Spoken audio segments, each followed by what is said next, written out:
Oggi dobbiamo prenderla alla lontana. Scusateci e provate a stare con noi lungo il ragionamento. Facciamo insieme qualche salto nella storia recente e torniamo all'Italia degli anni 70, un periodo in cui la lotta politica si radicalizzò, specie tra i giovani. Iniziarono a verificarsi scontri nelle strade durante le manifestazioni, ma anche imboscate, con un sacco di gente che finiva in ospedale o all'obitorio.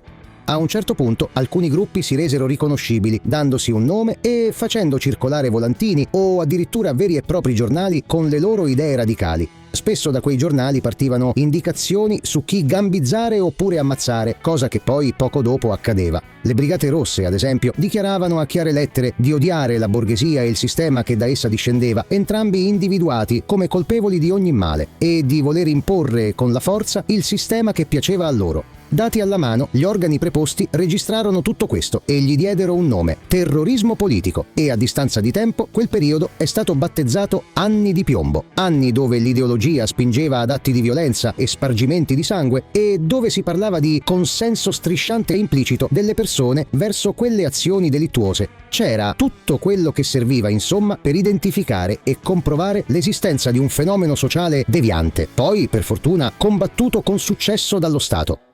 Un altro esempio molto simile si può fare con la mafia. Falcone e Borsellino, insieme a tanti altri prima di loro, sono stati ammazzati non da un marito geloso, non da un rapinatore, non per caso. Sono stati ammazzati perché combattevano la mafia con efficacia. Le modalità con cui sono stati uccisi fu una firma, così come firmati erano i delitti legati alle guerre di mafia degli anni '80, con i tanti morti disseminati per le strade delle città del sud e non solo. Tutti con lo stesso movente, con le stesse caratteristiche, le stesse modalità, una cosca contro l'altra, faide e vendette per il potere e gli affari sporchi. Il tutto in un clima di accettazione di quella situazione. Al di là dell'omertà, l'esistenza della mafia veniva considerata come ormai interiorizzata da tutti, come qualcosa di ineluttabile. Anche in questo caso gli organi preposti, dati e fatti alla mano, non ebbero esitazioni nel definire il tutto delitti di mafia. Anche qui c'era tutto quello che serviva per identificare e comprovare l'esistenza di un fenomeno sociale deviante. Ultimo esempio, poi andiamo al punto. C'è stato un oscuro periodo della storia americana dove alcuni si organizzavano e perseguitavano le persone di colore. Gruppi organizzati che si facevano giustizia da sé, linciando o appendendo ai pali uomini, donne e ragazzini. A muoverli era uno schifoso odio razziale, l'idea di appartenere a una razza superiore che li faceva sentire legittimati a commettere ogni sopruso contro la popolazione nera. Anche in questo caso il fenomeno godeva di ampia tolleranza tra le persone normali, anzi sembra fossero molti i fiancheggiatori silenziosi. Anche questo fenomeno, come il terrorismo e come la mafia degli anni '80, venne alla fine registrato dagli organi preposti. Gli uomini impiccati ai pali e sbeffeggiati da cartelli razzisti erano reali, si contavano, così come era riscontrabile il flusso culturale che alimentava quei crimini orrendi. Di nuovo c'era tutto ciò che serviva per identificare e comprovare l'esistenza di un fenomeno sociale deviante da contrastare.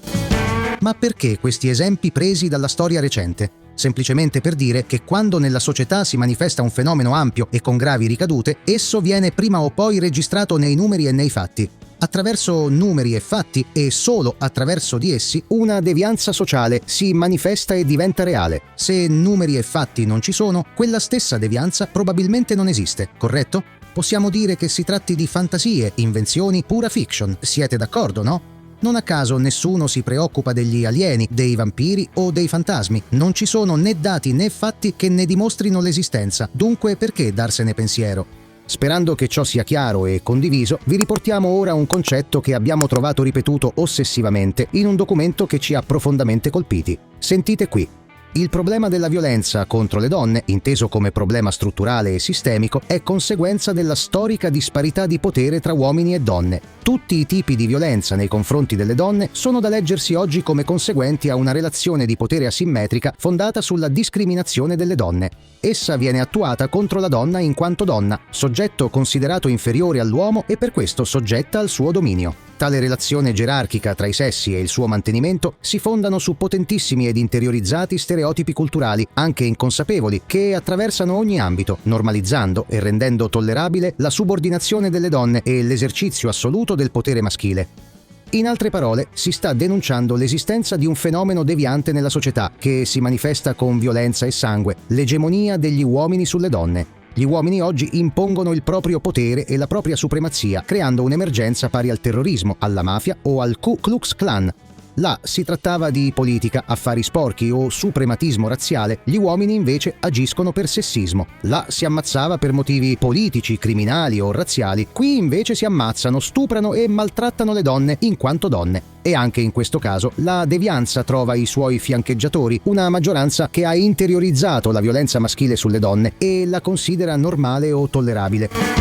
Ora la domanda è, inevitabilmente, dove sono i dati che dimostrano che sia così? In Italia si ha una media di 5.000 uomini condannati all'anno per cosiddette violenze di genere, un'inezia rispetto ai 25 milioni di uomini adulti presenti sul nostro territorio. Troppo poco per poter parlare di fenomeno sistemico. Non ci sono numeri a supporto di quel postulato e nemmeno a supporto dell'idea che molta violenza maschile resti sommersa, ma non ci sono neanche fatti. Diversamente dal terrorismo, dalla mafia o dai razzisti americani, le violenze maschili contro le donne non hanno caratteristiche specifiche e riconoscibili, non c'è una firma o un movente unico. Nessun condannato ha mai gridato in aula «l'ho uccisa perché era una donna», non ci sono pubblicazioni che annuncino o esaltino le violenze contro le donne, non esiste un corrispettivo del giornale Lotta Continua che inneggi alla superiorità maschile e alla lotta violenta contro le donne, anche perché se ci fosse incontrerebbe immediatamente la condanna generalizzata e pubblica. Sì, perché anche questo è un aspetto che manca. Da cosa si può trarre nei fatti l'idea che la violenza contro le donne sia interiorizzata, tollerata, giustificata o normalizzata da tutti?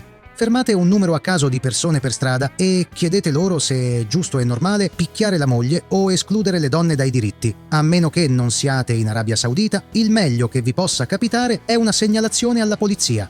Di fatto, l'esistenza della realtà descritta dalla frase che vi abbiamo riportato non ha riscontri nella realtà. Dà come esistente un fenomeno che è concretamente riscontrabile tanto quanto lo sono gli alieni, i vampiri o i fantasmi. Se non che sulla base di concetti come quello oggi si fanno corsi di formazione a magistrati, insegnanti, giornalisti, assistenti sociali, commercialisti, psicologi, forze dell'ordine, cioè il tessuto di servizio fondamentale di tutta la comunità. Sulla base di quel concetto si fanno leggi apertamente orientate contro gli uomini, si stabiliscono iniquità compensative a danno degli stessi e si tenta continuamente di scardinare lo Stato di diritto. Ma soprattutto, sulla base di quel concetto, si semina una zizzania feroce tra chi invece è intrinsecamente fatto per attrarsi e cooperare, gli uomini e le donne.